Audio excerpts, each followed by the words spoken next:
Yo, what's going on, everybody? How's it hanging? How's it happening? You guys know who it is. This is Kevin from the Chord Progression Podcast, brought to you by My Song a Day Rock 2000 today. Hopefully you're having a happy Tuesday. Today is March 24th, whatever day this is of the coronavirus kick that we are on right now, trying to get rid of it, flatten the curve, all that good shit. First things first, let's go and kick its fucking ass. And yeah, we have yet another band for you guys to really sink your teeth into today. But before we introduce them, let me go through my shameless plugs. So for the shameless plug section of the podcast, this is where if I had any advertising, I'd put it, but I don't. So we're just going to plug all of My Song a Day stuff. So follow us on Facebook, Twitter, Instagram, and TikTok. You're going to find out anytime anything gets released when it comes to the 30-second Song of the Day previews, when it comes to the YouTube videos or the podcast episodes. You're going to find out everything there.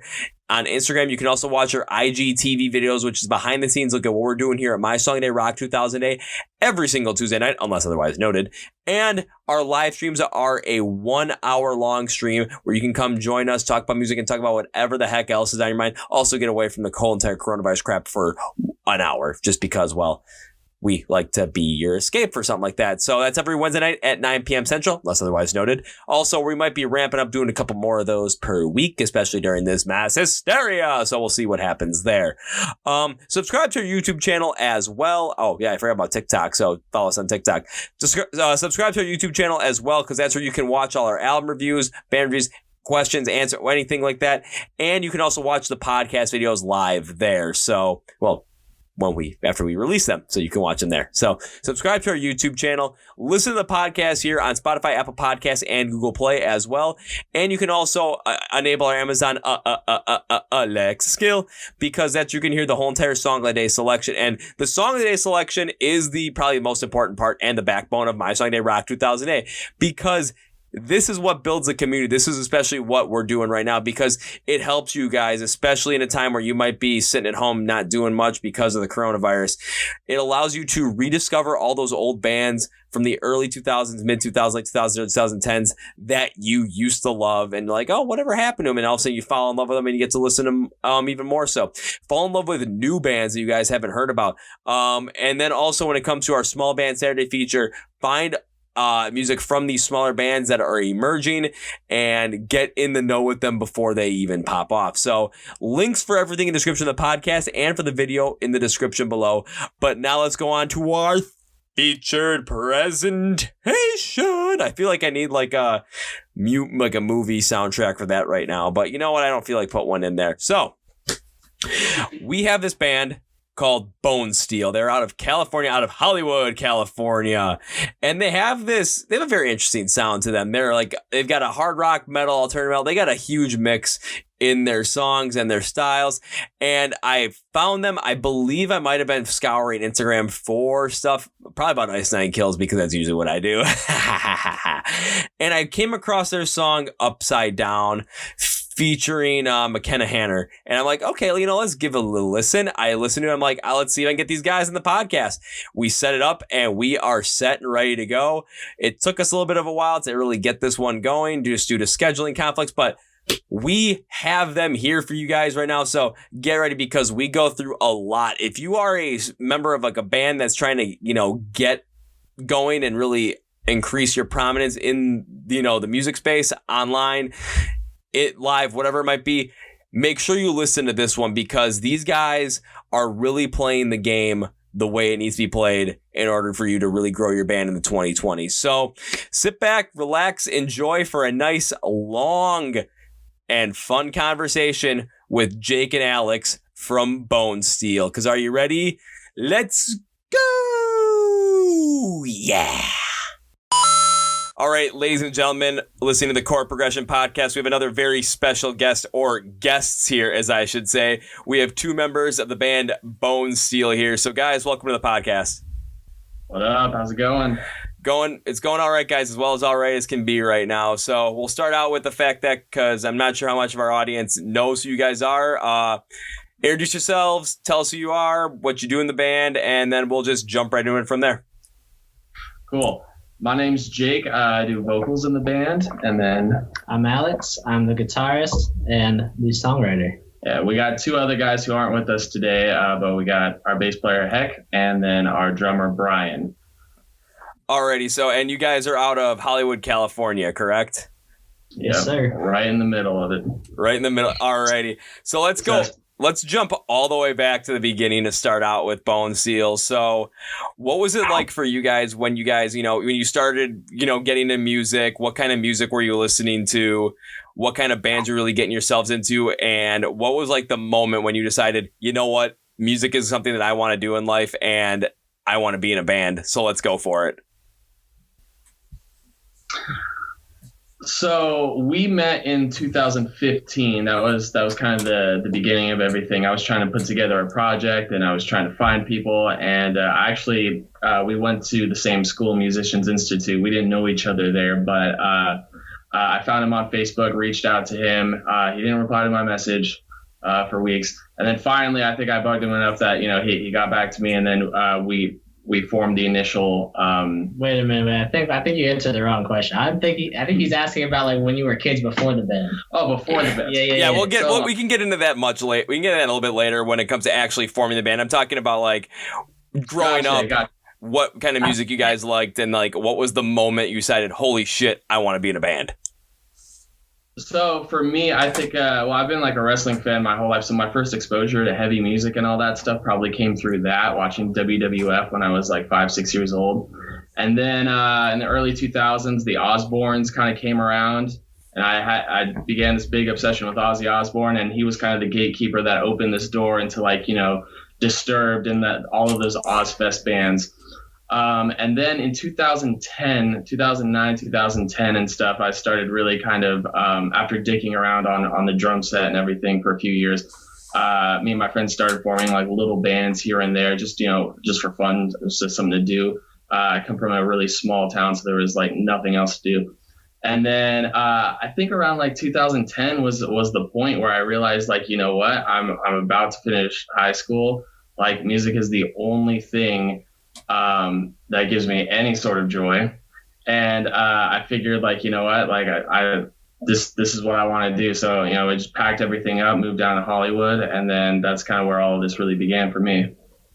For me, well, when I was about 5, my favorite band was NSYNC. That was my first Yeah, that was my first concert. Okay, I got to break into this because from what I've heard from people that have gone see, the boy band craze, like NSYNC and Backstreet Boys, like when they saw them live, especially back in their heyday, like they said, like their concerts were absolutely insane to go and see. So do you remember anything about that show? I was too young to really remember it. I mean, I've seen videos. I'm sure it was like really sick, but I'm kind of proud that I got to see them because no one might have like see them again. Jealous, Yeah. All right, so after that, I was into hip hop music, mainstream stuff. I liked 50 Cent, Eminem, The Game. In 2004, a friend introduced me to Viva La Band. Yeah. I listened to CKY, which is like the first, rock music I really started to like. And then from there, MTV really showed me what to like. I was listening to 30 Seconds to Mars, Hawthorne Heights. That's how I, learned about Avenged Sevenfold, Disturbed, all that kind of stuff. So after that, my dad got me a guitar. He's also a guitar player. He got me a guitar right before my 12th birthday. And on my 12th birthday, he started me up with lessons. And within a year, I knew that's what I wanted to do for the rest of my life, which I'm pretty lucky because not a lot of people know what they want to do with their life, especially so early on. But I was in about 7th grade when I just kind of figured that out. Yeah. Oh, easily. There's not a lot of people that know exactly what they want to do with life. I mean, throughout their whole entire lives. But when you kind of when you got that guitar and you started playing, you got that feeling like this is what I want to do. That's fantastic. And I absolutely love the fact that seeing your progression to kind of get into the music that you got into, all of a sudden, you're starting out with boy bands and you're going into more hip hop. Then all of a sudden you kind of go more to that pop punk emo scene. I mean, you brought up bands like Hawthorne Heights and 30 Seconds to Mars, especially I would say older 30 Seconds to Mars around like the Beautiful Lie era, because I absolutely love that album. And then going into more of like you said, like Disturbed, Avenged, and now I mean you're wearing a Slipknot t-shirt, so that says it all. Definitely, yeah. Yeah. Actually, just to add on to what he was saying too, I think the first concert I ever went to, like on my own, that I actually purchased a ticket for, was an Avenged show back when, like right on their City of Evil tour. So right when they were first starting to like blow up, like on their first major album. And I went only because CKY was playing. Because CKY was the opener and everything, and then I really like wasn't familiar with Avenged at that point. I don't think like a ton of people were, and so I was, who the fuck is Avenged? So like I went specifically just for CKY, because of how big like People of Bam and all that was. But we ended up staying for Avenged, and now look at them. So yeah. I mean they're one of the biggest metal bands out there right now. I mean they're kind of on par with where Slipknot and Disturbed are in terms of recognition and international success.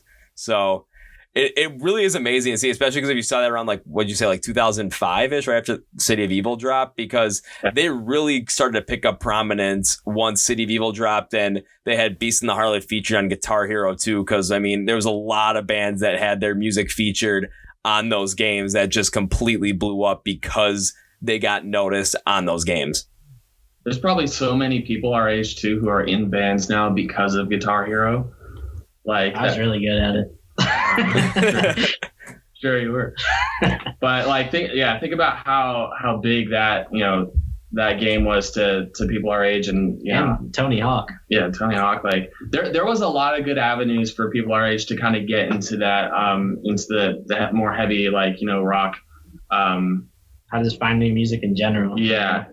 I guess now there's Spotify and there's all these cool like different ways to find music too. But back in the day, widespread. Yeah, back in the day, the video games, the TV shows, the festivals and everything. There were so many different ways to kind of like, oh, who's that band?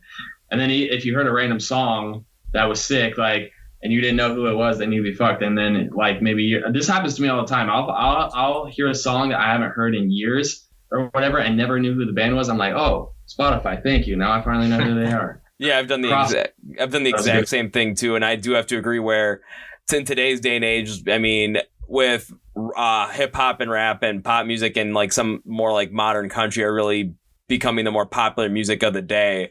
It's just they're like where they're being featured on, it's a lot easier to get access to them. We're back in the early to mid 2000s where people were playing Tony Hawk's Pro Skater and you're hearing music from bands like Goldfinger, and then they even had cause I'm trying to think from the original one, like there was a Dead Kennedys song on there. And then you just keep going throughout their track list, and it's absolutely insane to see how many there are. And then there's Guitar Hero, and then there's just kind of also like what you were talking about earlier, Alex, with MTV, Viva La Bam, Jackass, like putting all those bands that really focus in on that kind of a setting all around that. It was just something where it was like the perfect time to really get into that music was right around that era. Definitely. Yeah. Alrighty, so let's jump ahead a little bit back to what we originally, or Jake was originally going off on. So when it got to the point to start Bonesteel, what was that like? And go through the story of you guys kind of getting together to kind of like, okay, let's make this band, let's go for it, and let's make our dreams come true. So, all right, well, I'll give a little background before that just to, spice up the story a little bit. But like, so I went to MI Musicians Institute, which is a college in Hollywood for contemporary music, all that good stuff. I went there, did the program, and then I was hanging around Hollywood for a little while. And then like Hollywood is just fucking expensive, and it's really unforgiving. And if anyone wants to move out here, I don't recommend it. But at the same time, so I was just kind of getting burnt out and everything. Nothing was really working out. I was like sharing a studio with this other guy from MI who's now in a pretty cool band, and nothing was happening for me. So I just said, you know what, screw it. I'm gonna go back home for a year, kind of lick my wounds, and then figure out a new game plan. So in 2013, I actually like packed up my bags, left Hollywood, and I moved back home. Year later, I stuck to my word. I came back exactly a year later in 2014. And I'm like, everything's gonna change. I'm just gonna refine the band. I'm gonna do everything, and not shit happened. Like I literally. it was worse than before because now I was in a more expensive spot. So I was literally making probably like $900 a month, and my rent was $700. Oh. And then so like trying to survive on, you got to pay for groceries and bills and all that other stuff. I was just like, I couldn't survive and everything, but I would sit there and just diddle around with songs. Finally, after like a year of just like failure and complete isolation and everything, trying to find people, to do something with, I've stumbled across his Facebook. I saw that he went to Musicians Institute. A thing that was good about that school, I just need to point out, is that if you see someone kind of has that tag, like, you see it on their profile, like, that they went to the school, to me, it's a good indicator of like, okay, like, at least they're serious about what they do. Like, you have to pay $20,000 a semester there or whatever. I thought you found me through an advertisement that I put out at MI. Yeah, I just remember the Facebook. I remember finding him on Facebook, whether it was like a flyer that I saw at MI or not, but like, and then I messaged him. I'll tell my story. And then like, for there's gonna be some contention here, but I remember him just not getting back to me. Granted, as you can tell, I go on and on. I sent a huge ass, first message, and then didn't hear back. And then eventually he got back to me, and then we kind of started forming. I'll let you take over from here. Okay. So I was in a band. I went to Musicians Institute as well. I was in a band. The band wasn't really what I was going for, and it wasn't going that well. So I put out an advertisement at the school saying that I'm looking to form a hard rock metal band in the vein of, Five Finger Death Punch, Slipknot, Avenged Sevenfold, Disturbed, all that kind of stuff. And I remember he had a flyer as well. It was kind of similar. It was like Papa Roach and like I'd have been on there. Disturbed. Yeah, but the list of bands you had made it, I thought it was a little too butt rock for me. So I like some butt. Yeah. So I was just like, yeah, whatever. So then, that's why I never really reached out. But then you reached out to me, and I'm like, this isn't really what I want. Like, this dude's kind of weird. And I'm like, all right. Eventually, I'm like, screw it. I'll give it a shot, see what happens. And I remember the first time we met and we walked to the rehearsal space on Hollywood Boulevard, and I thought you were mad weird. Oh, yeah. I'm like, walking with this strange dude to this strange place. See, no. See, that's what I would do too. As like, I would straight up, and it's probably like weird for anyone who because I had this rehearsal space or whatever. So I would just meet up with them, and like, it was almost like a blind date or something like that. It's like, hey, what's up? Come to my rehearsal space and like lay down some riffs. And so that's just kind of how it was. And it was a really weird setup because I would have my computer and I would just kind of like press record on, or like, or cycle on like a random drum loop and just be like, oh, just play or whatever. So just like really throwing people on the spot. So yeah, I mean, not the typical way to come together, but we can always lie and say that was like James and Lars, where we just saw each other's like, thing in the newspaper and we're like, oh, that's them. So that's not really how it happened. Yeah. Or like a story like because through all this and working today, like I ended up putting on I was on Netflix, was watching The Dirt as well, and this when Nikki and Tommy found Mick Mars, it was just an ad in the paper, it was like loud aggressive guitar player. It's like, yeah, we're gonna try that guy. So but then again, it's those unconventional stories of how you guys came together that really are the stories that end up being the best ones of all, because no one expects anything like that. And taking a look at what Alex was saying when it came to like trying to, starting a band, what kind of bands you were talking about, where it seemed like where Alex was going with it, he was focusing on more of those like heavy, like more of the heavy metal bands of the day, like again, like Slipknot and Avenged. Whereas Jake, where you were going more like new metal on the end.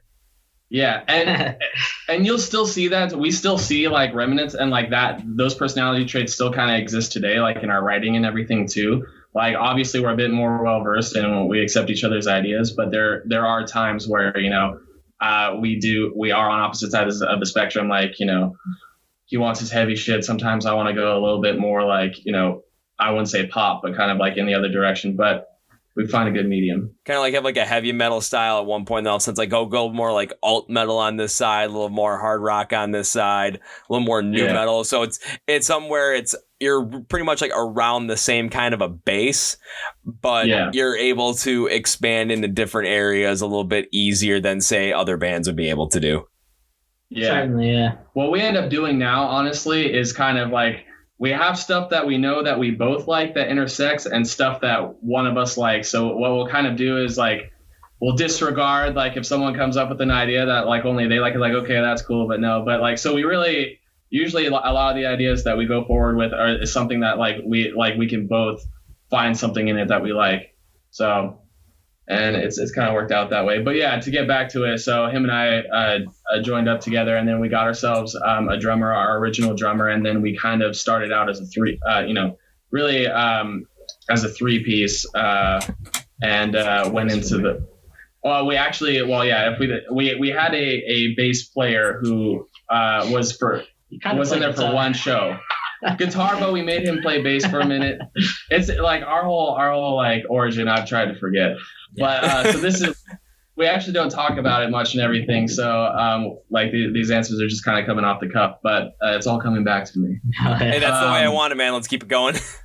Yeah. So we, but anyway, so there were 4 of us. One of them also played guitar, but we ended up getting onto this festival. Terrible festival, and we made him play bass because we didn't have a bass player. And so our first show was like in July 2015 or something like that. Is at I don't care. They're called it was called Treasurefest. The promoters are called Pirates Entertainment. They're still doing their thing, but whatever. We didn't like the experience. It was terrible. It was basically, it's kind of one of these deals where they'll get a few bands that have somewhat of a notable name, but not enough to really sell tickets, and then they'll stick 80 bands under it and call it a festival. No, but they put it at an arena. So they'll take 3 decently big scene bands and throw them in an arena, which obviously 3 scene bands are gonna sell tickets in an arena. Yeah. So they had 80 bands. Yeah.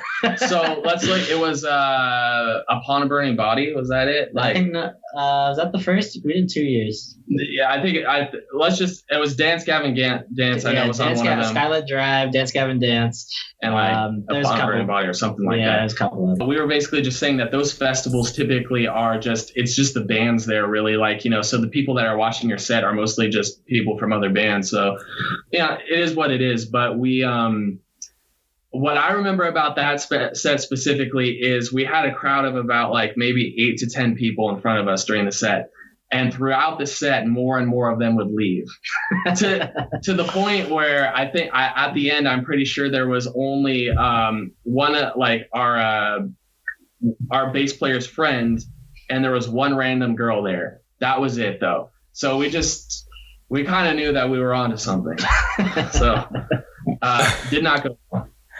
I mean, that's honestly one hell of a story. I've heard some other stories about bands, playing shows that just didn't really go well or just went fantastic. Just some of the wacky ones. That honestly is one of the wackier ones, especially with a festival called Treasurefest. I mean, that for something like that, it sounds like that's got to be something for them to really be successful with something like that. It sounds like they have to do something that'd be similar what the Sad Summer Festival does, where they just go around and it's not to an arena or anything. It's more of just those individual concert venues that can hold a couple of thousand people. Yeah. No, we were so smart that we did it a second year. Yeah. But this one went a little better. Yeah. So we'll just bring that up. In between that time though, we did self-release an EP that we put out, which is he said I was mad weird when he first met me, but this EP is pretty weird too. And it was just we just self-recorded it and everything, and we put it out. It was called The Epitome of Infamy. And that had a lot of elements, very different from the music that, that's on Spotify now. This was definitely a little bit less, it was less produced. There was less restraint on it. Had a lot more new metal vibes, in my opinion. But so next time we came around for the second festival, we actually had a CD this time. It was what it was. That's it. I mean, was the show any different, especially with the fact that you guys didn't have a guitarist player just you're playing bass now? Well, I mean, they were about a year apart, so we had more experience. We played twice that day, actually. We played on a stupid stage, in the grass somewhere. And then they offered us to play the arena, the main stage, way early in the day. And this was opening up for Attila. As Blood Runs Black was supposed to be there, but they ended up bailing last minute. So pretty much we opened up in an arena for Attila. Was there only like 100 people there? Yes. Did the arena look super empty? Yes. But, we still have to say we played an arena for Attila. Yeah.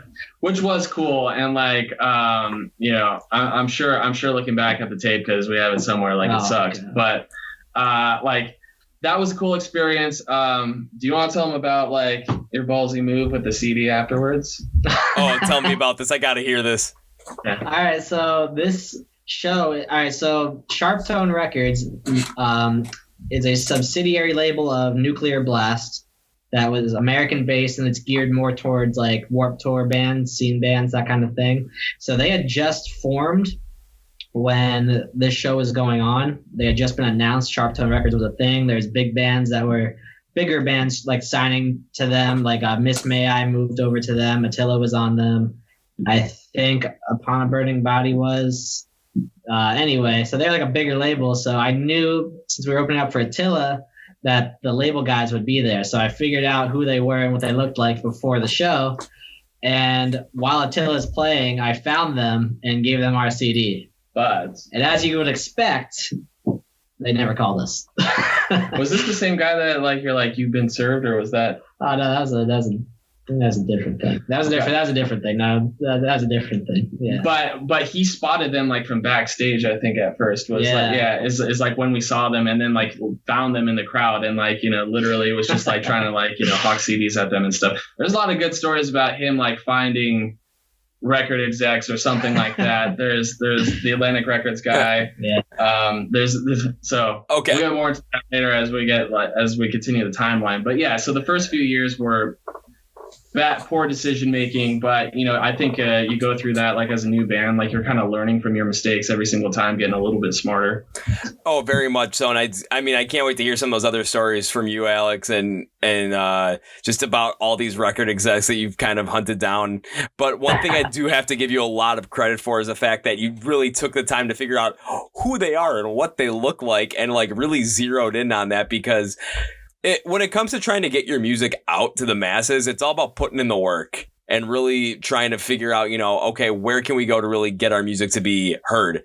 And when you're trying to get to those record executives to really, potentially get signed or potentially get some help from them as well, not a lot of people are going to try and go right after them in a different setting, like, oh, maybe they're in the crowd and all of a sudden you're like, hey, I found you guys kind of thing. Because they're always expecting different things, but they're going to remember you as like the guy that found them in the crowd.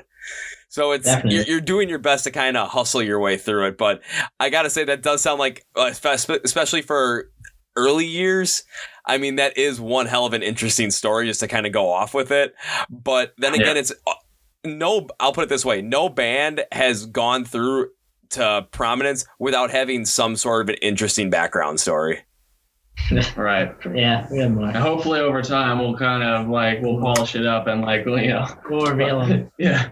But those were kind of the early years. That festival was in 2016 or whatever. And then after that, that's when we started kind of gearing up for the what led us to the music that we have out now. Alrighty, so now it's after 2016. The Treasurefest fiascos are done.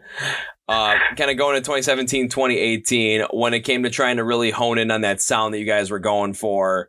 What was all of that like? And when it comes to starting to like really write some of these songs and go through that writing process, what's that like? Because especially what we talked about earlier, where you guys kind of had different preferences going into this, with a little bit of a harder sound versus more of a new metal, more alternative metal sound. How does that all work? Well, in that timeline, we kind of knew that we had to make some changes, and we knew that we wanted to do better the next time around. So we knew we had to work with a producer. That's just something that we had thought hard about before going into. We had found Gus Crines, who we worked with on our past 5 singles. He's worked with bands like Butcher Babies, Anti-Flag, Dead Rabbits, stuff like that, and some Century Media stuff. He was the assistant of he was John Feldman's assistant. So he's had his fingers like some Panic at the Disco records and stuff like that too, as an assistant engineer and stuff like that too, I think, right? Yeah. Or something. Yeah, I mean, Alex, when you brought up Anti-Flag, you basically perked my ears up right there. Yeah, he's done stuff like that through the opportunities with John Feldman and stuff like that. So I had known about him because he worked on The Dead Rabbits, which is a side project of Craig Mabbitt from Escape the Fate. I was really into that. So we contacted him. I think he kind of ignored us at first. And then I think we contacted him again. And, we met up with him. We kind of talked about what we wanted to do, figured it out. Skip forward a little more to when did we go in? Well, one story I want to tell real quick is that during this 2017, 18 period too, we were really kind of more we were doing a little bit more live. So we were playing the Whiskey on the Sunset Strip. Yeah. So we were doing that. Our first show was with Dead Rabbits and all that stuff. And I remember, and since then we've done several shows there with Miss May I, Gemini Syndrome, Fozzy, different bands like that. But I remember that we had invited him to a show to come check us out and everything beforehand. Now our live show, we try to take a little bit of pride in what we do, as even though we're the local band and everything. So we add in a lot of theatrics to our show, and there's a lot of different there's props, all this other stuff. But we have fog blasters, that shoot up, and we have different lighting effects and all that. And I remember, so because of that, we have to run, and then we also have some extra elements in backing tracks, violins, subs, all that other stuff. What's that to do with it? No, because what happened is, if you remember this, Gus came to see us, and our tracks went out. Our drummer, something with the cable went out, and our tracks, and so everything is played to a click, and that click triggers all of the effects, the fog, the lights, and then really important parts of our song that we can't replicate live. And once those tracks went out and everything, it was during the second song or whatever, we're just fuck, and then that's where we kind of had to become a real band for a second. And we had to figure out, so we went through that whole set with basically half of the soundscape that we would usually have. And I remember our drummer was so pissed off at himself after the show. He was blaming himself over everything, and he just packed up and left right when the set was right when it was done and everything. And I remember Gus came up and everything, and Gus is a pretty rowdy guy. He's got a huge personality if you ever meet him and stuff. And then he came up, and then I remember he told me, he was like, "Oh, well, that was rough." And then he spilled some beer on me. I met him at a party, a studio party, actually a year or two before that, and it's similar situation. Yeah, but so he was like, "Oh yeah, that's pretty rough" or whatever. But he's like, "No, don't worry about it. And then we ended up talking about it later. But I remember that was the first time that he actually saw us, and it was not in the best form. Nope.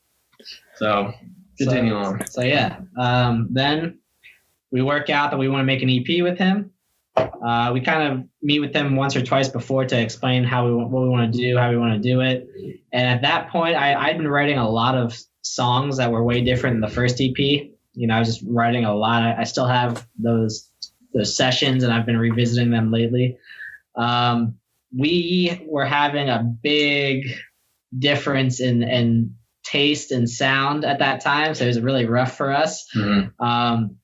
The way that Gus wanted to do it was pretty much, we don't come in with anything prepared. We come in one day, we write that song instrumentally that day, we walk out of there with that song instrumentally done, and that's that. Yeah. So it's a lot of pressure. Mm-hmm. The first day of recording, he had a drum skeleton of a song, and he just started playing it, and he handed me a guitar and said, "Start playing." So that's how Nightmares came about. And he was not happy after that session. I was so mad after that session. I met up with Kevin Thrasher from Escape the Fate right after that session, directly after we met up at Starbucks, and I was talking to him about what just happened and how mad I was, and I didn't know what was going to happen after that. I didn't know if we were going to not do it again or what, but none of us were happy. It was very tense. Yeah, because you have to think too that when there's creative differences within the band, which is always going to happen, when you're writing, during everyone wants to get their opinions in and stuff, and no one's a carbon copy of each other, so you're always going to butt heads on something during that process. And usually the producer is there to kind of smooth things over and everything.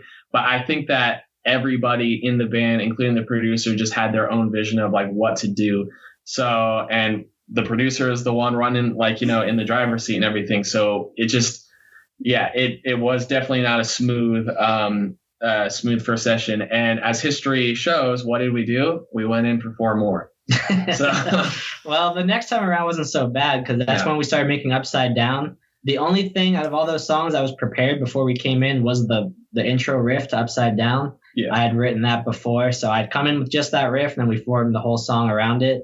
And that was a much smoother day. We were much happier after that. Yeah. I want to point this out too, because Gus did what he could with us during that time, and I think that a lot of the bands that he does aren't like, we're just kind of like a different breed in the sense of like what we do specifically, like we like controlling and micromanaging. Yeah, honestly, I'll say it. I think that we're probably hard to work with, like especially like from a producer standpoint, just because there are things that we're very like set in our ways about.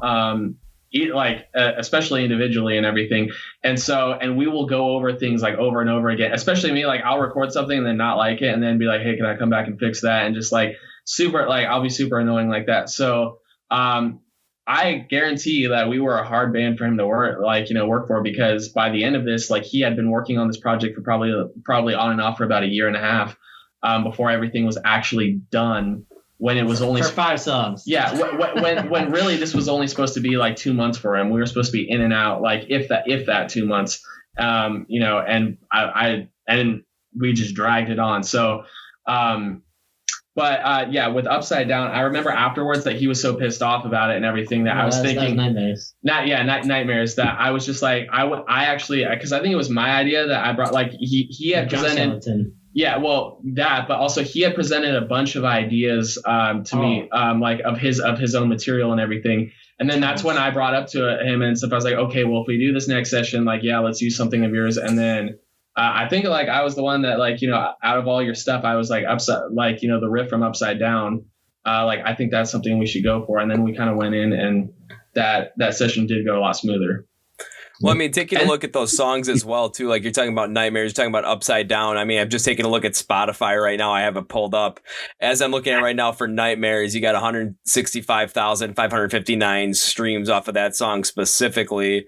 And so, I mean, that definitely says something where even though it might have been like, well, Nightmares might have been, quote unquote, a nightmare to actually go through and make, it looks like going through that process paid dividends.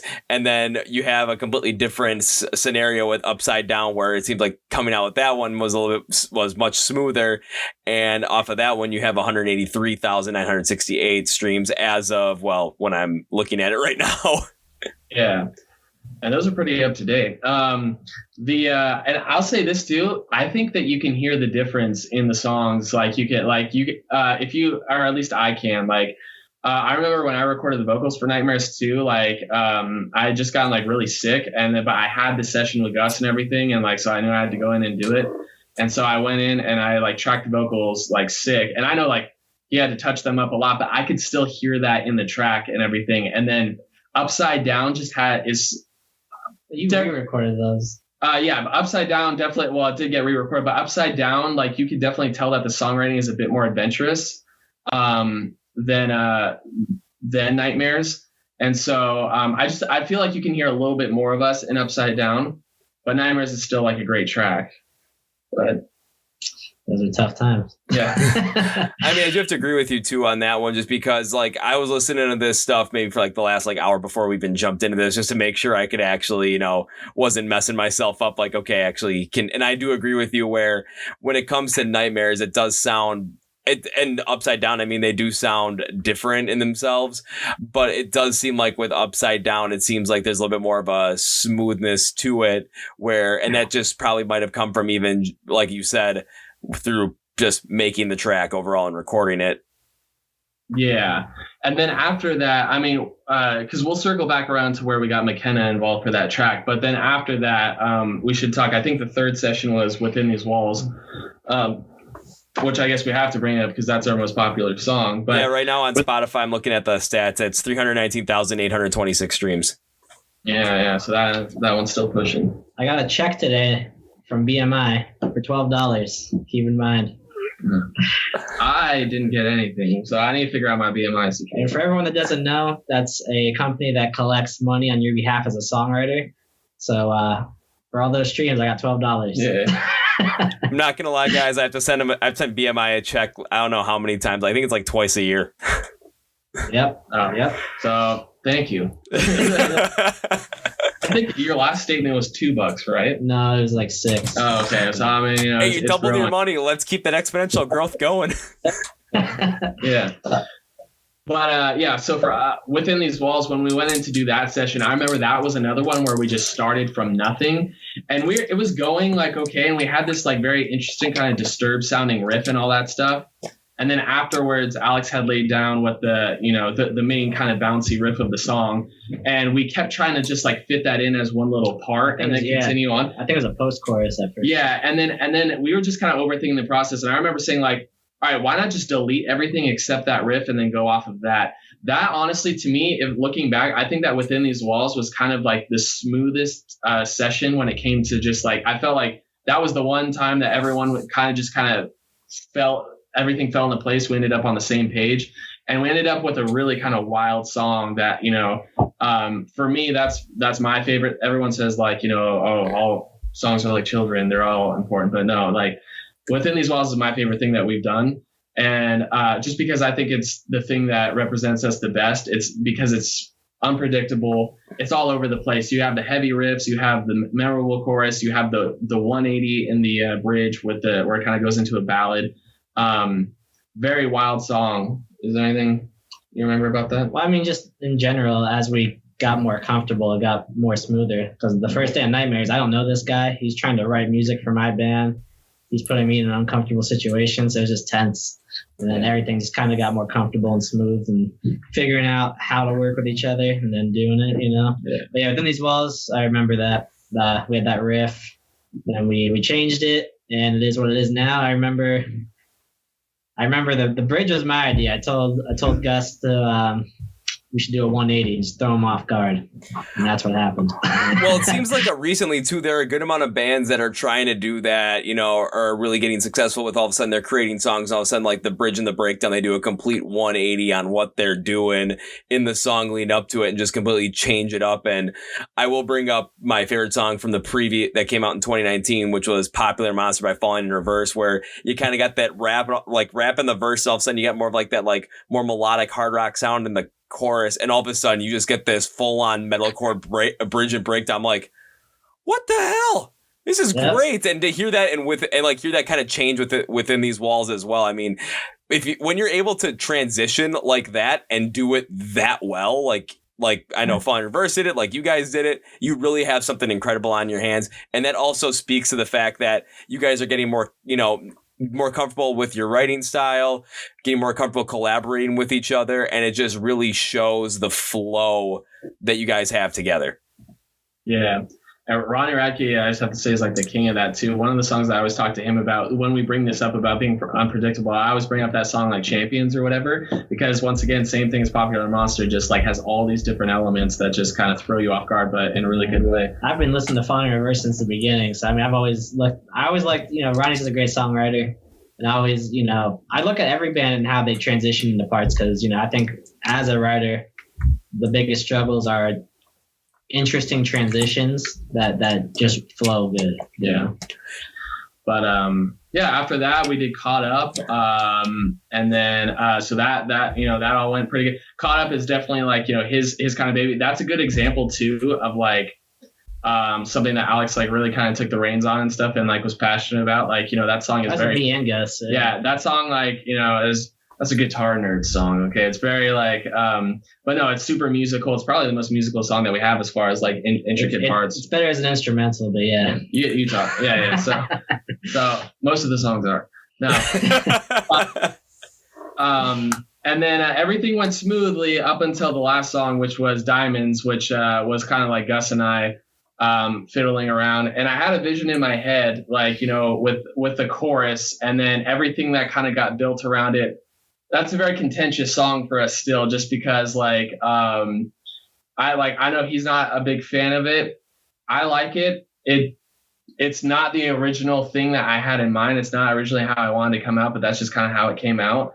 But once again, I think that we still have to take, we do take risks with trying to be as widespread as we can. We want things that are super heavy And we also want things that like kind of push the boundaries more in every direction, you know. And with that, you're going to have songs that you like more than others. And so I think it was a big learning process for us, definitely, like going through with Gus. And like, I think that he taught me a lot, you know, about working with the producer and songwriting. Yeah, songwriting and everything. And so even though that we were probably difficult to work with and that whole era for us was difficult, I think that we learned a lot and like we became better out of it. We forgot to mention our drummer quit.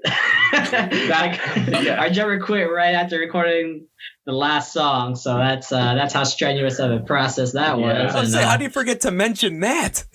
Yeah, because we don't even think about it no more. Okay. Well, so because all right, to kind of speed up the process, after we had all the songs done, obviously music videos come into play, and so we had agreed that Nightmares was going to be the first song that we would work on, just because it has like a very like in your face intro. Not only that, it was first, but and then also the thing is too, I think we kind of also had the foresight that we weren't in a position to really promote the songs on the level that we wanted. So we wanted to put some, like, we knew that with it, we wanted to stay within these walls because we knew that would like do big things. So we wanted to kind of put out a few songs first. So we go and do this music video for Nightmares, and which was once again, we get ourselves into these positions where we just we need to find someone, so we work with them, and then don't enjoy the process, and then afterwards we're trying to like, you know, pick up the piece. Maybe it's us. Yeah, it's probably us. It's probably us. But we ended up working with this director and everything, and the shoot went great. I think like I'm not sure if you've seen the music video or not, but we decided to take on the topic of like opioid addiction and stuff like that, which was his idea. And him and I just kind of hammered out the concept of the video, which is what we still do. Him and I kind of come up with the concepts for everything. We're very hands-on. Yeah. So, and I don't know if we would ever be in a position to where we would be like, oh, here's like, you know, what you guys are going to do for this video. I don't think we would ever. Well, we kind of did. You know. Oh yeah, we tried. Well, we tried that, but yeah. Anyways, so we're recording this video. The shoot goes pretty good throughout the whole thing, but then we get the edit back, and we're just like, it's not what we envisioned and everything. And the director can't edit in the direction that we want, and that was kind of coming from him. He's like, well, I can't really do what you're asking and stuff. So then we took all the footage. But through that, we got in a thing with our drummer where we needed to get notes to the director to fix the video, and our drummer just wasn't getting back to us. And so we just went ahead and we submitted our notes and everything. And then our drummer was like, dude, what the hell? Like, how come, like, you guys, like, what about my notes? And we were like, we literally waited 2 days for you to submit notes. We kept asking you and you didn't put in any notes.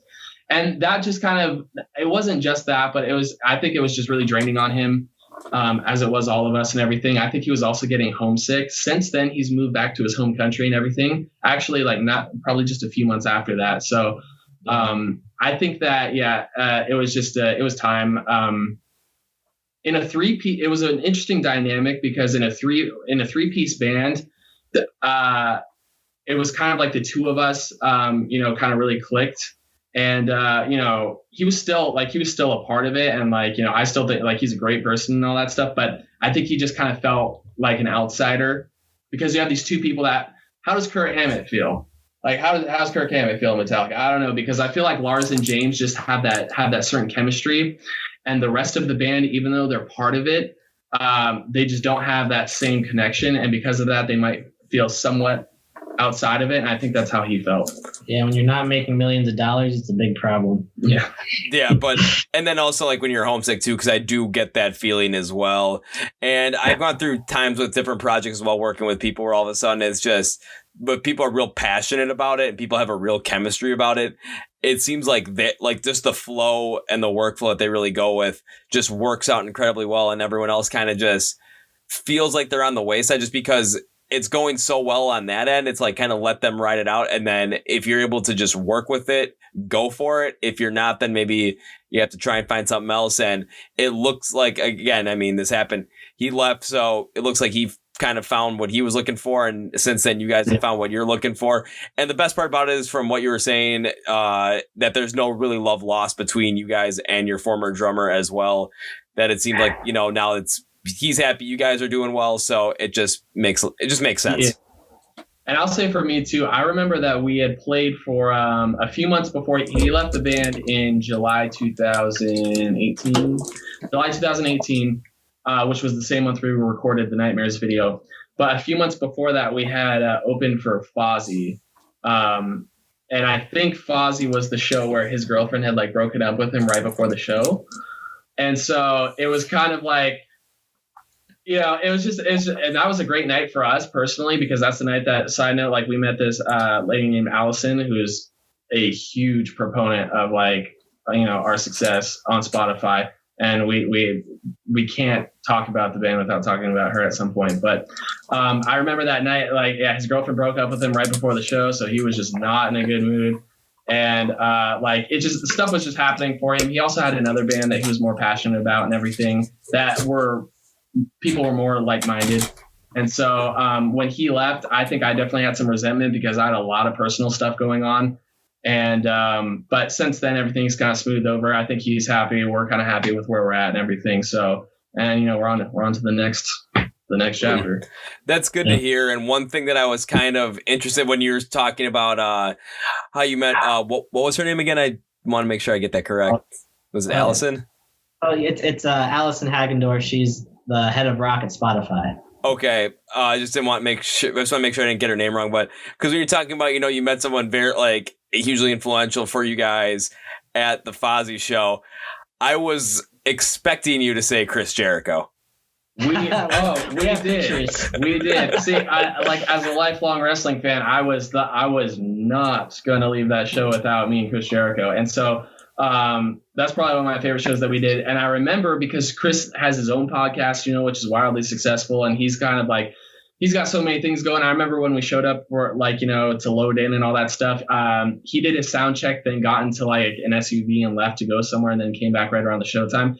We were separated from him almost the whole show. But then luckily at the end of the show, there were two kids that wanted to meet him. And there was a very persistent mom.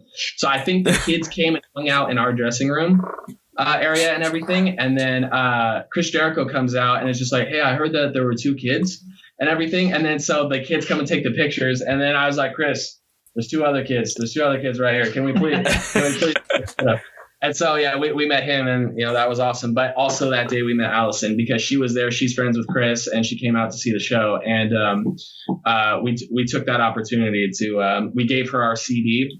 I tried to give her a CD, and she's like, let me just look you up on Spotify. I'm like, okay. She's the head of rock at Spotify. I was like, that makes sense. So she looks us up and everything, and we were like, look, all the material on there right now is not that great, but we have new stuff coming, because we hadn't put out any of our new songs just yet. So, but that was just the first meeting.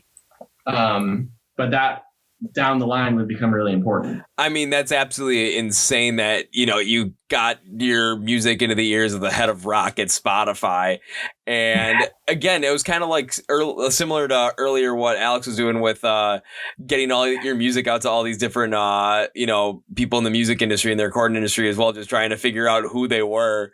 I mean, it just speaks to kind of the hustle that you guys have to really get your music out there so that the masses are going to be able to listen to it and then really be able to connect with it, enjoy it, and really get behind the sound you guys are creating. Yeah. On the topic of Allison, I remember that, like, skipping ahead, there was a Papa Roach show. Oh, and then we kind of stuck ourselves in the... We snuck into the VIP area. It was at the Roxy. So they're doing like a 500 cap venue 3 days in a row. It's an anniversary show. Sold out. We had just played the Roxy a couple weeks before opening up for Adelita's Way. So we talked to the promoter because the Papa Roach shows were sold out, and he put us on the guest list. So, you know, we got in for free. It was a sold out show. Awesome. So we knew Allison would be there. So towards the end of the show, we snuck into the VIP area and talked to her again. And, you know, just got her to remember our name and our faces. And I think I kind of stuck with her. She said she remembered us and all that, so that was really nice. Yeah, so little things like that, like if other bands are listening, like, you know, whether it's like... But don't be annoying and don't be like, you know, don't be a stalker. Yeah. Like leave your flash drive in one of their cars if you're a valet, like he's done before, or like little things like that. What was did you do something with Nikki Sixx? Oh yeah. These are the stories that I like the podcast. These are the stories I'm just begging for right now. I'm loving this. So keep them coming. I got to hear this Nikki Sixx one. I'm very persistent. I'm persistent, but I'm very business minded. I'm very into music business. I know who's who. I like to call myself the king of cold emails because I'll just I'm very good at finding like people's emails and hitting them up, like not knowing them and like wanting something, whether it just be like advice or something. So that doesn't have anything to do with it. But one time, so I actually work across the street from the Whiskey. And one time John 5 was playing at the Whiskey that night. And John 5 is, Marilyn Manson and Rob Zombie's guitarist. He has a lot of guests come up and play with him on stage. And that night, Nikki Sixx was one of the guests, as well as Ace Frehley. So Nikki Sixx comes into my job. And, I say hi to him and all that. And he had a car with us. So he had his bass on his back it was in a case and he was wearing it on his back, and him and his wife were there, and he gave me his bass to go put in his car. So as I'm taking his bass down to his car, I slip in one of our CDs into like the little pouch. Needless to say, he didn't call us. Yeah. That was our terrible EP that sucked anyway. But I would do stuff like that. Like sometimes we would get record label executives staying there, and I would just leave our CD in their car.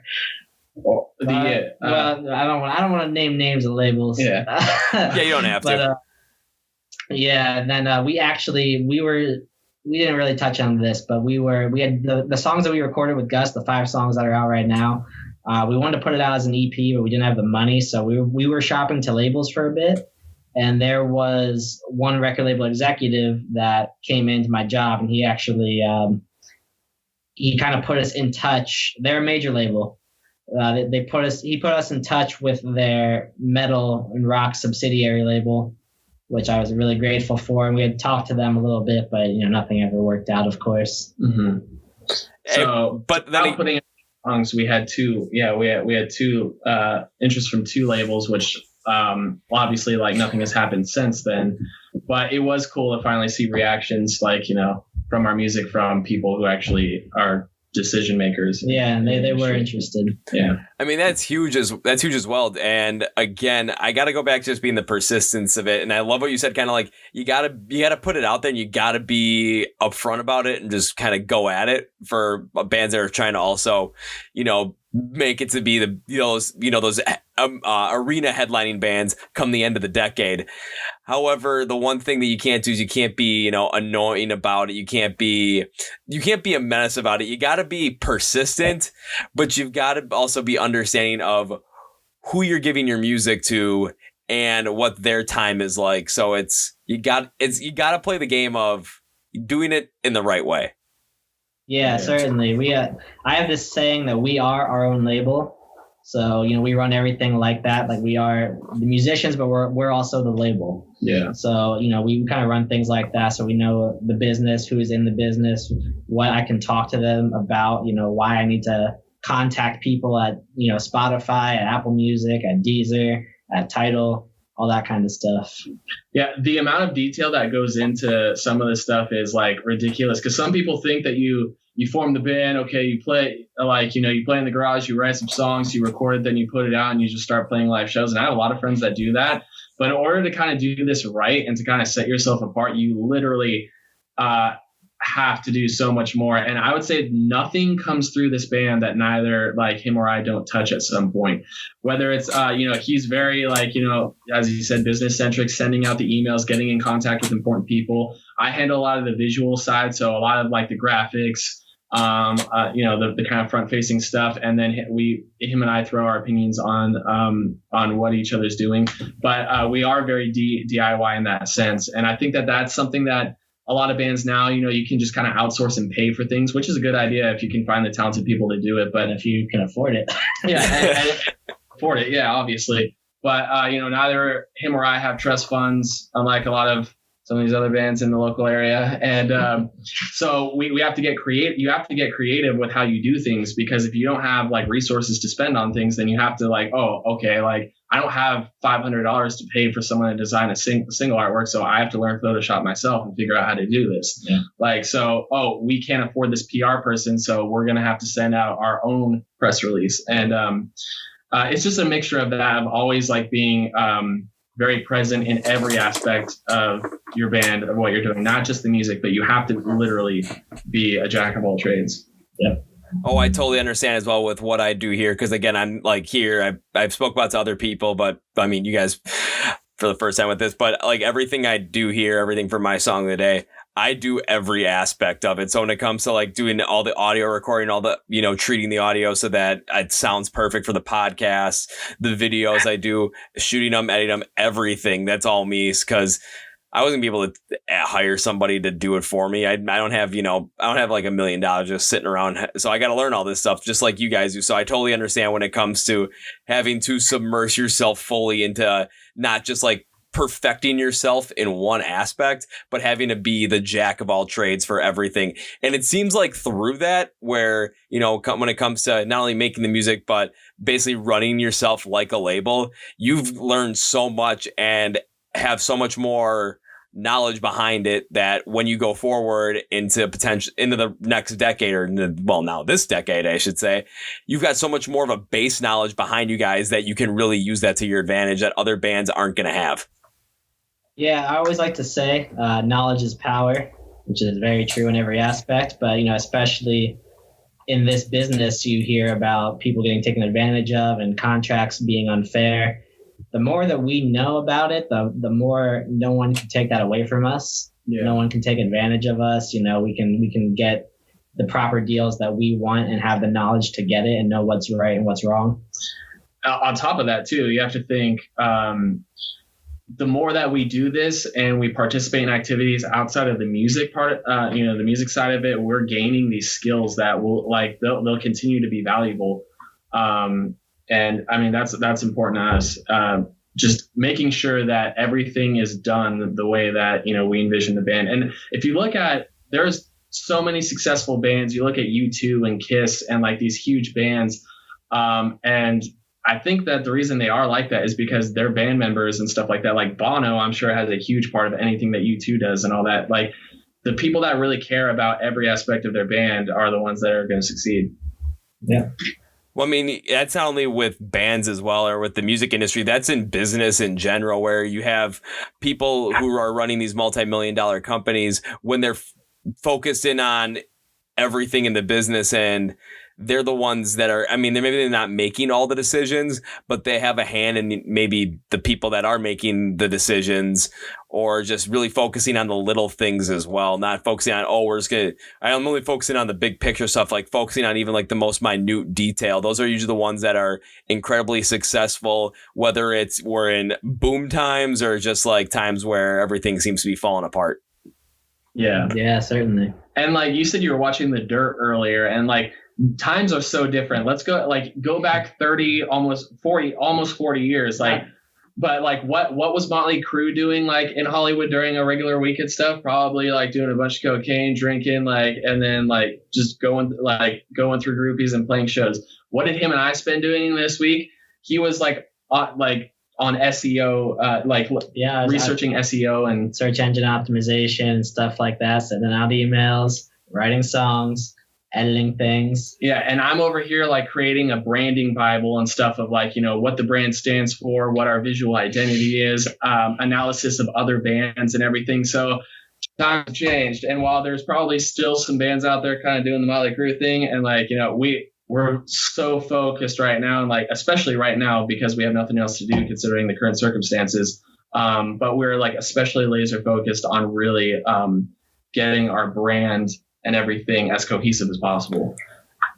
That is fantastic to hear. Just taking full advantage of the time that you're in and the situation that you're in as well. Because I do totally agree with you where, I mean, that's anything in life. Back when Motley Crue was really starting to gain prominence within like that Hollywood scene, like 1980, 1981, where, I mean, the biggest thing that they were doing was playing those live shows at like Whiskey A Go Go and just making a huge thing out of it.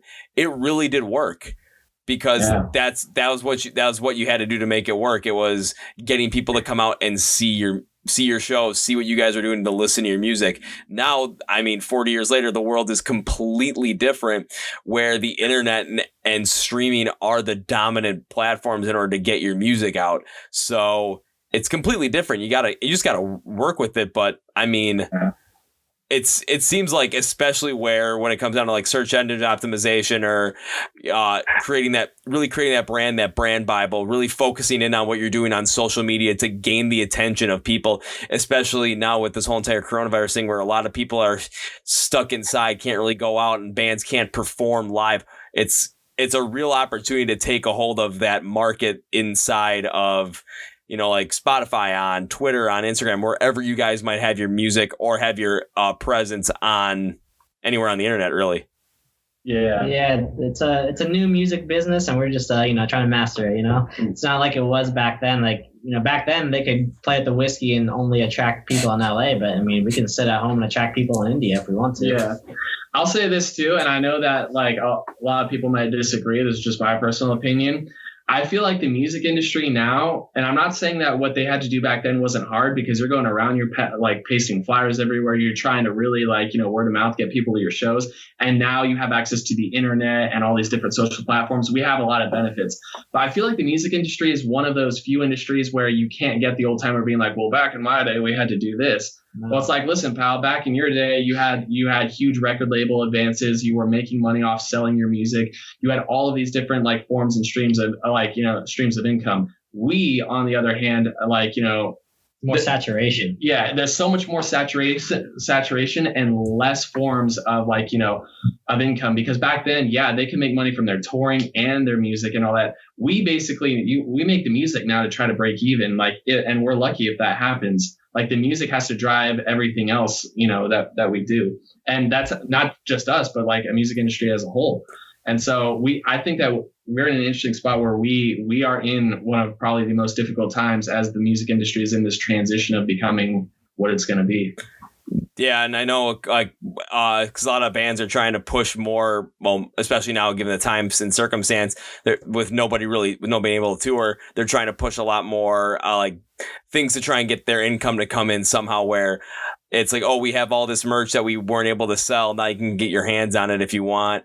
I know Ice Nine Kills just put out a shirt to support a bunch of other artists. It's because, again, there's not a lot of people that can't tour, people can't make money. So there's a lot of avenues where there's still the ability to do it.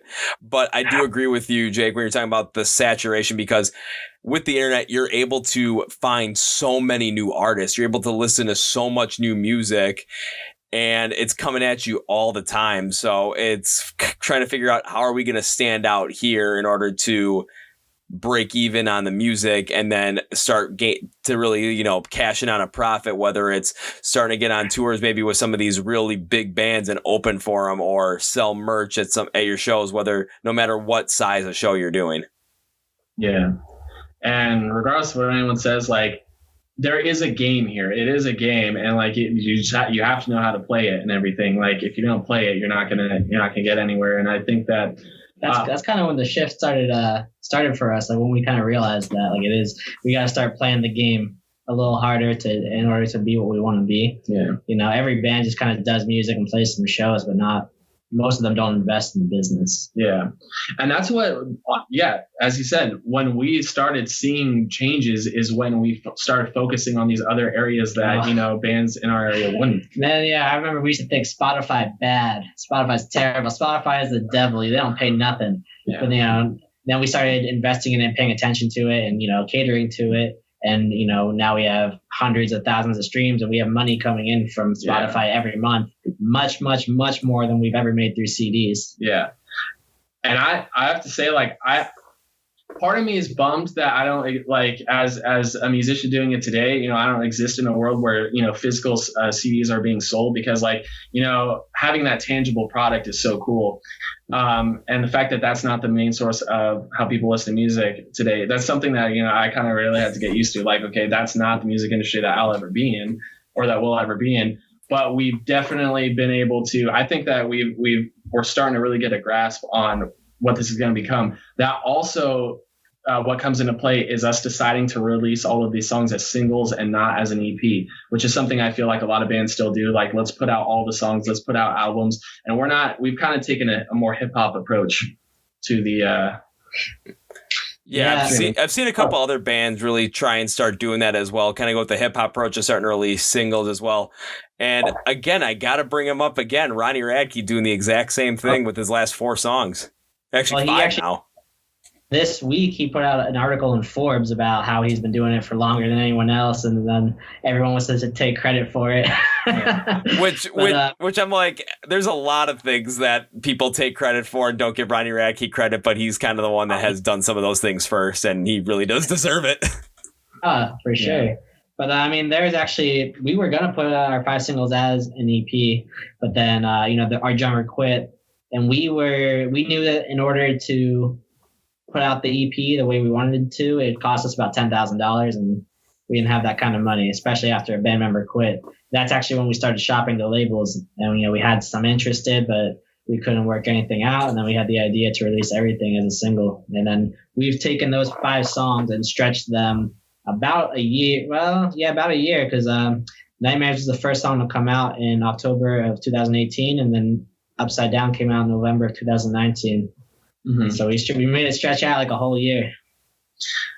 Yeah, it worked better for us too, because if you think about it, if we were to put out the EP and everything, you're just, for a lack of a better term, blowing your load all at once. Like, we ended up learning, we did different things with each release. Obviously with Nightmares, we had a music video that followed after it. And we focused on trying to get onto Spotify playlists, like, workout playlists. We tried to, push to curators. With Caught Up, I don't know if you've seen our music video for Caught Up, but it's pretty wild.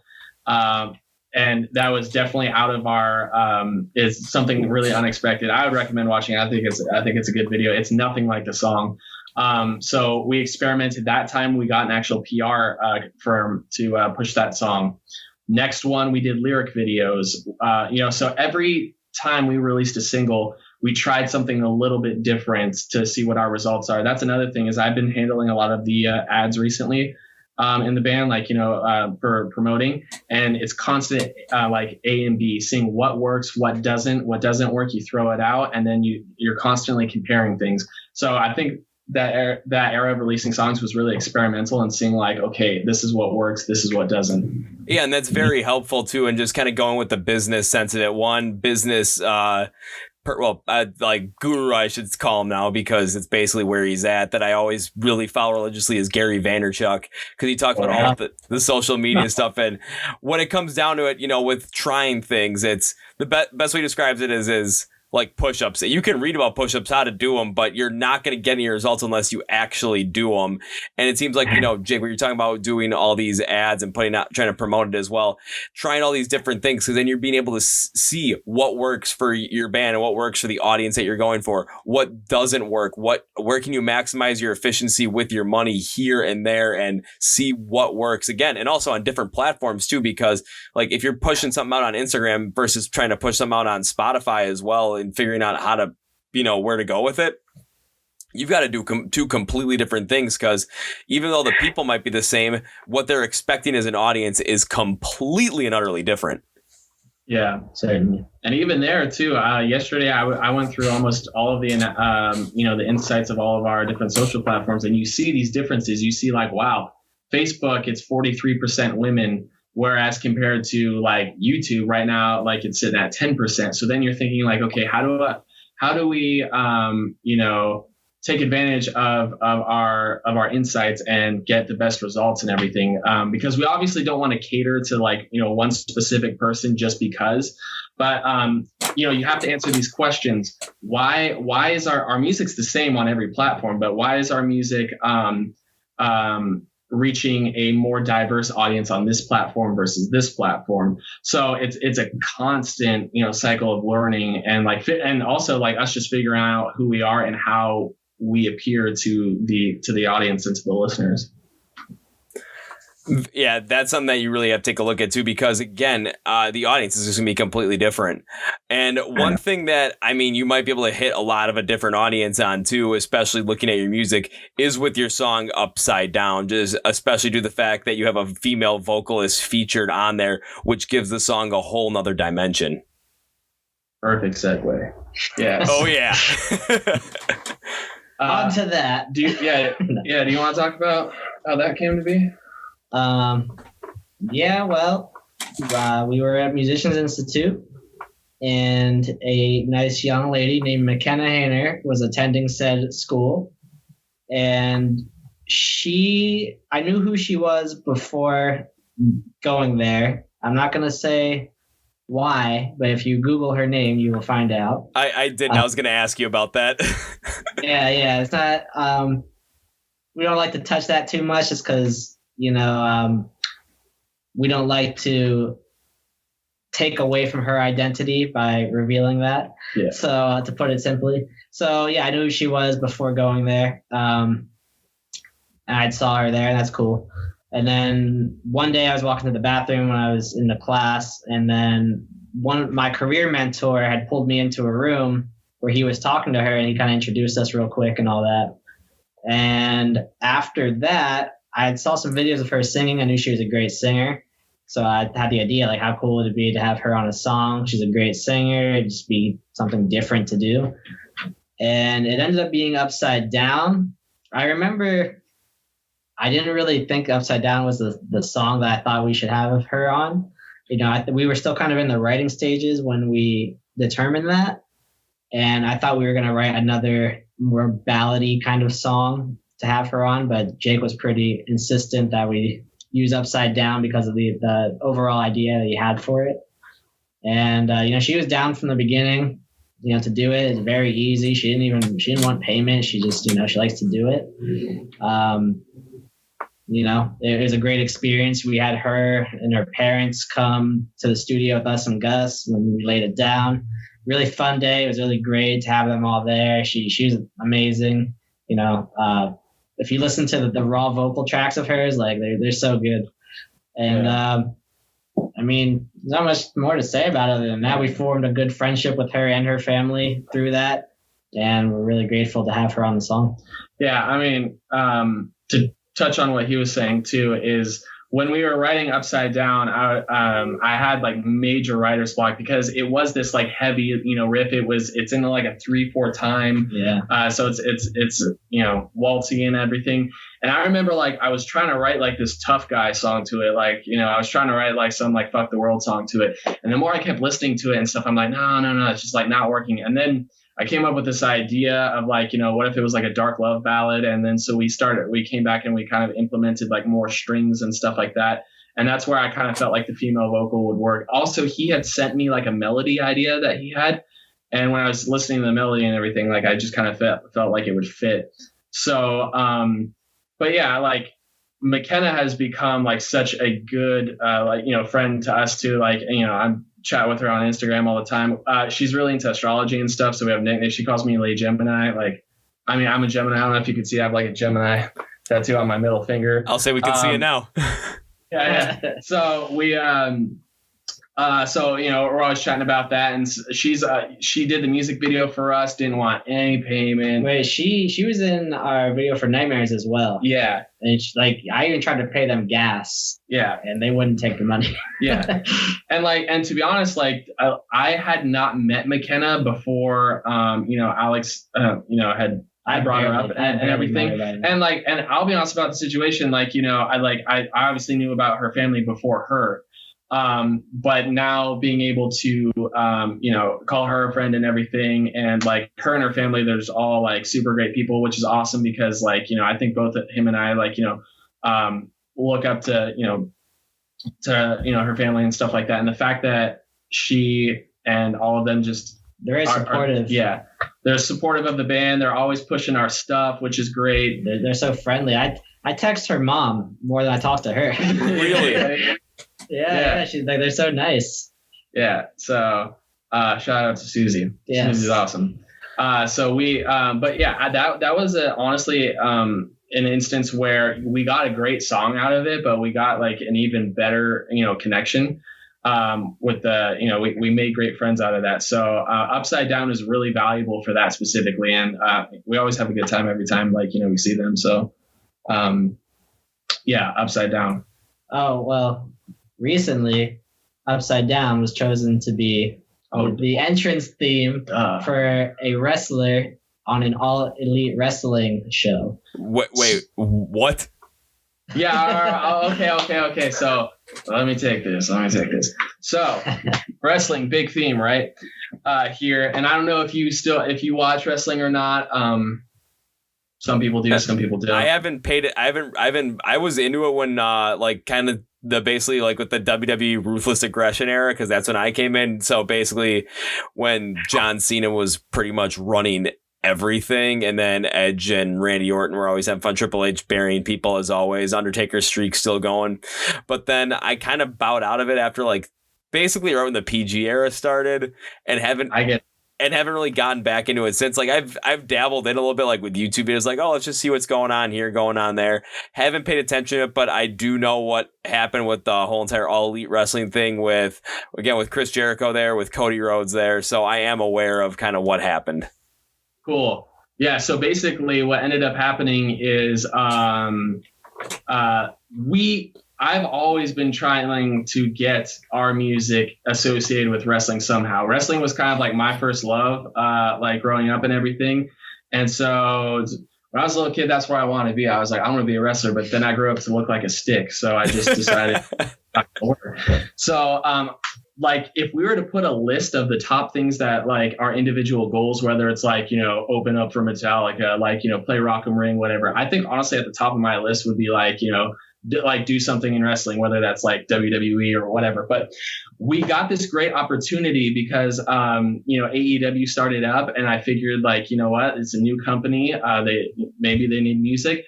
And so we got in touch with the guy that handles their music there, Mikey Ruckus. Shout out. He's responsible for everything. And we talked to him about 6 months ago, and we offered them 3 songs. And then he was just like, okay, guys, well, I'll take these 3 songs on. But no guarantee, obviously. But if we end up using them, we'll let you know. And then I remember waking up just a few weeks ago, early in the morning, to this email, and they have this new talent named Abaddon. She's not officially with the company just yet. Hopefully that does happen. But she was going to have a match on their show AEW Dark, and they thought Upside Down was the perfect song for her. So that right there was like, I'm still stoked on that. And she ended up being awesome. The match was really cool, and people are really, really reacting to her. She has a totally different character. If you haven't seen her yet, if you go on our YouTube page, we have the theme song up with a picture of her. She's kind of got this Undertaker thing going, this undead zombie girl kind of look, very, very striking. So I think she's going to do big things, but it's awesome to see our song, being used on a platform like that. And, funny enough, I think that the instrumental itself has surpassed like our actual music video. Yeah, so they use the instrumental version of the song for her entrance theme. So, I'm not mad. So we threw up the instrumental version on YouTube the day that it premiered in case people were looking for it. And the amount of views that it has is like almost double what the actual song has. Yeah. Like these wrestling fans are nuts. Yeah. And so I always knew that. I was like, wrestling fans are rabid, and like there's a great there's a great crossover between wrestling fans and rock fans. I know that because I'm both. Probably the same thing with video game fans, I'm sure a lot of gamers like hard rock and stuff too. So it's also, we want to appeal to like those audiences as well. Yeah. Because we are the I'll say that's smart too, because one of their games, I think it was SmackDown versus Raw 06, like they had like 3 or 4 tracks from 1X by 3 Days Grace featured on that game alone, and I remember like those are the tracks I always wanted to listen to. And I mean, between them and I think they had like two of the original tracks from the original 3 Days Grace album on like a NASCAR Thunder game because I mean I'm a NASCAR fan myself, so I was like that's how I like got into that band as well, like with 3 Days Grace and with the whole entire like Adam Gontier sound as well. But kind of just going off on that, where it's like when you're talking about those fans and the crossover between wrestling and then video games all along with hard rock and metal as well. That was one thing with, I think Upside Down was a perfect track for something like that as well, because it did have like this a little bit more of like a darker vibe to it, but it wasn't something like as hard as like Within These Walls was when I listened to it, but it had more of like this vibe of like, I'm trying to think of the best bands, but kind of like Chevelle in like 10 years when I first heard it. It kind of had this like more of like a hard rock vibe instead of more of a metal vibe to it, but it still had a little bit more of like that sinister sound to it, which would be perfect for a wrestling character who's, you know, kind of got that Undertaker undead-ish feel to, but you know, not as, you know, as not trying to be like a total just sameness as the Undertaker. Right. And like it's a match made in maybe not heaven, but like the fact that we were able to do that, I'm so glad that the song went to someone that had such an interesting character too. So we're really excited to see where that goes, and that's kind of been the most like recent big thing that's happened to us. You know, and then Upside Down is still on Spotify curated playlists, which is great. What are we on right now? For the Spotify, Rock Hard. Yeah, Rock Hard and New Blood still. No, New Blood. Oh, okay, gotcha. But yeah, so that song it's still trekking along. We're still getting some good mileage out of it, and we put that song out like November. Yeah. So you're talking like 4 months ago, almost 5 months ago. Yeah, when your monthly listener stream is almost at 36,000 on Spotify. Now this is just monthly streams listeners for, you know, across all the whole entire Spotify platform. I mean, higher. It'll be higher by the end of March for sure. But it's just speaking volumes to the fact that from where you guys started out initially to where you've gone to this point now, and all the time and effort you put in, not only to perfect your craft and really get to, you know, understand who you are as musicians and really write with your own sound, get comfortable writing with each other. But not only that, but also, you know, learning the business and really learning the whole entire game behind it and trying to figure out how to best use your money to promote your music so that you can really achieve those dreams that you've had ever since you were kids. I mean, it's you can see the results already coming in. And it's got to both you know, make you feel happy that the fact that you guys are really making it happen, but B, also hungrier for more. Certainly. Oh yeah. Oh man, we're gonna be back for round 2. You know. Yeah. That kind of brings us to where we're at now. Like we're definitely we're gearing up for what is hopefully like the next big step. Recently we added 2 members. So for this last year of releasing these songs, it was just Alex and I putting these out as a 2-piece. We had a show at the Roxy. We would hire a drummer specifically for the show, but we've actually just expanded the band. We added 2 new members, which is kind of exciting for us to, you know, finally have, you know, it's cool like working together and everything, but there is a different energy when you have more people. And so we're glad to, you know, I've done that, and there's a bunch of demos laying around right now, and we're talking with people. So, yep, some of the best stuff we've ever written.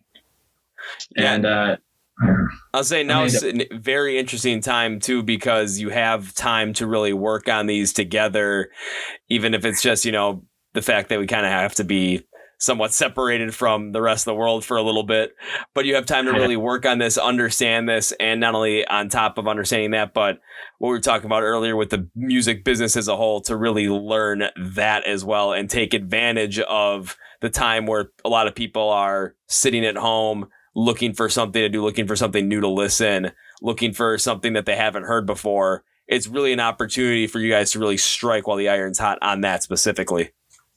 Yeah. Exactly. And the fact that the deal is we don't have any finished songs in our back pocket right now. So as far as like, you know, finished and ready to put out. So right now we're in this great position where we have literally like dozens of demos. We're talking with, producers, and we have this new lineup, and we're working on branding and, you know, just we're going to relaunch in a bigger and better way than we ever have before, and really kind of take the momentum that we have and like try to snowball that. And I'm pretty excited for what we have, and it should be pretty sick. Like, hopefully, fingers crossed. Yeah, fingers crossed. Fingers crossed. So I gotta ask this question, because now, you know, we're looking ahead towards the future, and once we get out of this whole entire coronavirus shit, once everyone's being able to get back out there, play live shows, what is the plan of attack for Bonesteel to really take charge once, you know, life gets back to kind of what it was? Well, as far as live shows, we are a little unconventional when it comes to that. I mean, a lot of artists tour prematurely and they waste a lot of time and money. That's why we're using the internet to our strengths. We don't play out as much, but we would like to start playing out a little more than we have. You know, just playing around California and, you know, the neighboring states and all that. We usually like to play with bigger bands if we can, you know. But we don't have anything in concrete yet, but I'm sure that an opportunity will present itself. Yeah, definitely focus on doing more live stuff, especially now that we have the full band and we're more capable of doing that. And then but I think the number one goal right now for us is to get new songs and everything. So I know that like the general idea right now is that we're probably going to go in and hone in on and write songs for about 2 months. And then we're probably we're also working on stuff we can do in the meantime to stay active and relevant. But hopefully by, you know, I don't want to put any dates on it, but hopefully in the very near future, like, you know, we will be relaunching as a bigger, you know, badder entity. Entity with you know, obviously more members and a whole new vibe. And we're always evolving with our songwriting and stuff. I think that we have some really great stuff right now. And like 2020, once everyone gets their shit together, like we're ready. Yeah, I mean, that's something I've been asking a couple other bands as well, too. It's like, okay, you know, what is your plan for 2020 after this all happens? And it seems like everyone kind of has a little bit of a different plan. And when it comes to you guys, it seems more right now you're still trying to focus on, okay, what can we do right now to really make it so that by the time we get back to life, we are still not only relevant, but growing even more so than we were before, so that maybe when it comes down to it, you know, trying to play some live shows, you know, get people to come see you guys, experience what it's like to see Bonesteel live, just adding more to your repertoire when it comes to what you guys can play and kind of what you guys are able to do, especially now that you have a full set for the band and like have a full set of members. Yeah, definitely. I mean, we're also just very focused on songwriting at the moment. Very focused. Without the songs, we have nothing. And we've made progression in our last batch of songs, but we need to progress even further than that on this new batch.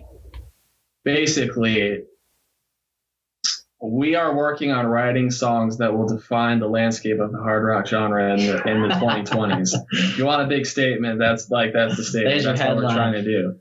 Yeah. That is a big statement. I love it. I absolutely love it. So, and so far, like, you know, it's sounding like, you know, we're going to have something like really powerful. Like, we're really excited for it. And 2020 so far, like, this decade has started and it is a wild time. There's so much stuff going on, which means there's a lot of material to talk about. And there's, you know, if wild times equals wild music, I mean. Yeah, let the music reflect it. Yeah. Yeah. And one other thing I want to mention with that is, especially given the background that you guys kind of, you know, have talked about for the past almost hour and a half at this point, especially when it comes to learning the business and always willing to try something new and really, you know, basically do things that no other band is really doing. You basically have what's the best way? Trained yourself for a moment like this where no one's really sure what's going on, but you guys are open to everything to try something and see what's going to work when it comes to really getting your music out there and you changing the landscape of hard rock and metal in the 2020s. Well, it's funny you say that because we never know what's going on. Yeah. We're always, but I'll tell you that's the beauty of it. Yeah. The deal is right now, though, with like, if we just talk about the exact situation right now, we got the COVID-19. We're in Los Angeles. Everyone is like, recommended to stay home.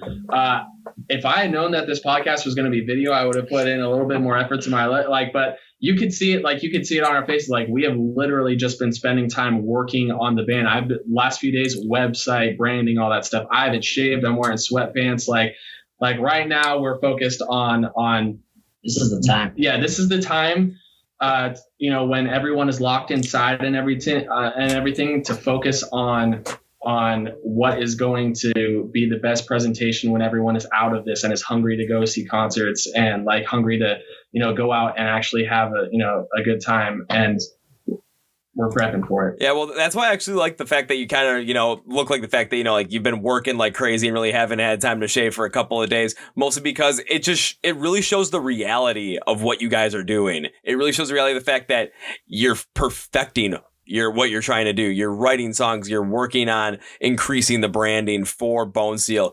It shows a realness to it that, especially with everything going on right now, I think the world needs to see that realness in everything just to kind of get away from everything with this COVID-19 crap. Yeah, I agree. I was so excited when they told everyone to stay at home because I knew I was going to get so much stuff done that I've been putting off for a while or that I wanted to get done. So I was very excited to just stay at home for like a week. While everyone's trying to go get toilet paper, we're trying to get our shit together. So, I mean, we are. I don't know. That might be the line of the podcast right there, too. Headline. That's the headline. We've had two headlines of the podcast in the last, 2-3 minutes, and that's hilarious. So, yeah, we're really stoked. But actually, too, while we're, not to deviate, but I didn't know much about your podcast before today, but obviously, I mean, him and I are super, I think, I don't know how old you are, but we're probably all in the same we're obviously in the same generation. The 2000s hard rock is a huge influencer on us. So I was just curious, do you have a defining album from this time period? So you're the interviewer now. I'm switching it up. Yeah. I'll put it when I started out, one of the bands that really kind of started me down the path of this, like I mentioned earlier, was I started kind of very early with 3 Days Grace, but then once Guitar Hero came out, Guitar Hero 3, I played Stricken by Disturbed for the first time. I really gotten Disturbed, but the album and the band that really drove me into all of this, the band is easily Rise Against. They're my favorite band of all time. There's no way around it. And the album that really drove me into everything has to be The Sufferer and the Witness. Their fourth album, just because it has the perfect blend of that real brash style punk rock that you hear from an underground scene, kind of like that. I put it that when the Sex Pistols came out with their album, just kind of that real rawness to it, but then it has more of this refined, polished style as well. They mixed more of a real gritty punk rock style and a more polished punk rock style together so well in that album, and I can listen to that thing over and over and over again, and I won't get sick of it. That's funny because I remember seeing commercials on MTV. I think they were on Victory Records. They had a commercial, and I just remember Ready to Fall.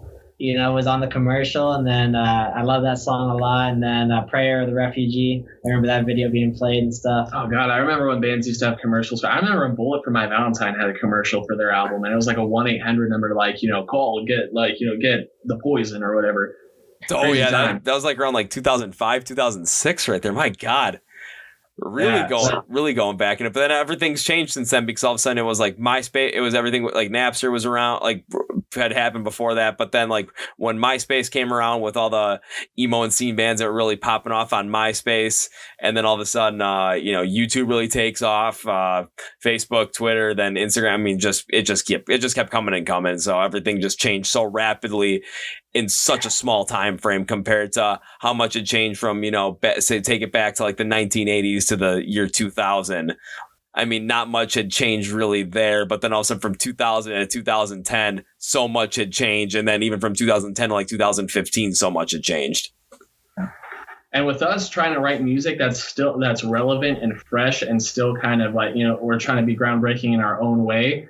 But still lives forever. Yeah, exactly. It's you don't want, you're not going to hear a song by us. It's impossible to hear a song by us that doesn't have some sort of influence from a band that, you know, defined that time period. Like, you know, I'm sure he'll tell you like his favorite band is Avenged Sevenfold. And you can hear like, you know, you can hear that in his playing. Like it's obviously unique to him and everything, but you can definitely hear it in our songwriting that, you know, they are an influence to us. My favorite band is Skillet, which Comatose, you know, when that album came out, that like changed my life. And so ever since then, I tried to stick strings in every single song we have, even if it doesn't fit. But it's like, and those bands, you know, obviously had their big moments and like, you know, really came up in that first decade of the 2000s. And so like I think that's an era of music that we're really, really like passionate about. I'm not going to lie. I never would have guessed that Comatose was the album that really set it off for you, man. I never would have guessed it. Comatose is like, and don't get me wrong, like Awake was the big album that that kind of blew them up overnight and everything. But I had known about them beforehand. Comatose was it. But like you said, 1X. If I had to choose like, you know, 5 like, you know, albums that were my favorite albums during the 2000s in the hard rock genre, like 1X is in there. And 10,000 Fists is in there. Mm-hmm. And like, you know, these albums are really important. Actually, I've been on a big kick lately, probably not my top 5, but I've been going down the rabbit hole of the forgotten, you know, 2000s bands. A lot of them are on the wrestling games and stuff, like soundtracks by these bands that you just don't hear of anymore. Like there's one called like Dark Halo or something like that had like 2 big songs in 2006. And you're like, where are those guys? But I've been listening to a lot of Trapped lately. And I know Trapped is still active and doing stuff, but I've had their first album on repeat. I'm like, man, you know, this album's like pretty fucking good. Like there's some good stuff on there. So I've been going down the rabbit hole. Saliva. Oh, like, yeah. Man, I've been listening to Saliva in a long time. My God, that's a throwback right there. Yeah, go and listen to like Always or, you know, something like that. You know, click, click, boom. But yeah, it's just like that's an era of music that, you know, we're super passionate about. And you said Rise Against. I can't think like Swing Life Away to me like is so like really paints the picture of like that of the time that it came out. It's such a good representation of like, you know, when that song came out and everything. Like when I think of that song, I do think of like early MTV and like, you know, just hanging out with friends outside, like, you know, just going to the park and being jackasses and stuff. And yeah, I think that what you're doing is really cool. Oh, thank you very much. I mean, when everything I'd gone through in life from like when I graduated college up until I decided to start this, it was just somewhere life had just completely turned upside down on me. And the one thing that kind of just pushed me through, the one thing that consistently got me through it was listening to the music that I really liked, even though the reason why I went down the road, like basically just destroyed myself was because I hated the job I was in, and then ruined the relationship I had with the only girlfriend I ever had. And like, it was really hard to get back into some of the music I really liked because we liked the same music. I mean, I met her at a Rise Against concert, so listening to Rise Against again was like, it was hard right at first, but then I told myself one thing was I gotta take my music back because that's the one thing that keeps me going. And yeah. I mean, I took it back when I went to go see him live like 3 months after the fact that it happened. I got thrown in the mosh pit during Savior. I think I got knocked on my ass like 3-4 times.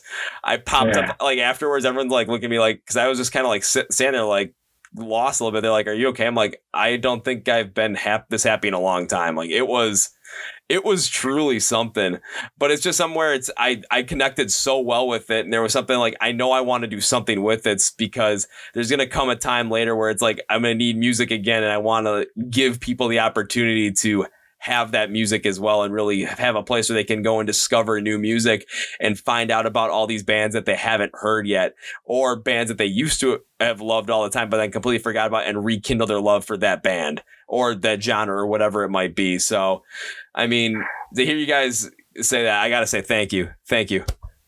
Absolutely. Of course. Yeah. And there's something special, like, you know, you go to a concert and you hear, like, you know, let's say a new song comes out and you're really digging it. That's awesome. But there's something so different about a song that you've like grown up with, or a certain amount of songs that, like, you know, you've had in your brain for 10, 15 years.